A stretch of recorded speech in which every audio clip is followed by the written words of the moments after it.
the reason na hindi si Marcos Jr. ang tinatarget nila sa kanilang mga political propaganda and attacks on the ground right now, pinapagulong-gulong nila itong ulo ni Inday Sara Duterte. Why?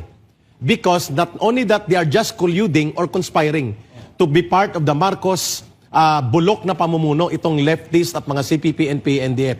Sila po mismo gusto nilang hindi manumbalik sa pamumuno sa ating bansa, sa ating pamahalaan, ang isang Duterte brand of leadership. Takot na takot sila. Kagaya ng ilang mga bintahoso na mga oligarkong sakim sa kayamanan. They are ganging up on the Duterte. Why? Why Sara Duterte? Because she is the legitimate on-standby president. What does I mean by that? Sara Duterte, in times na ang taong bayan ay magtulak na baguhin ang ating gobyerno, baguhin ang pamumuno sa pamahalaan, which Attorney Harry Roque aptly referred to as allowed by the Constitution.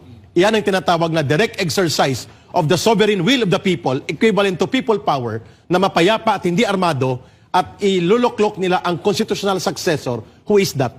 Sara Duterte. Kaya siya tinatarget nitong CPP and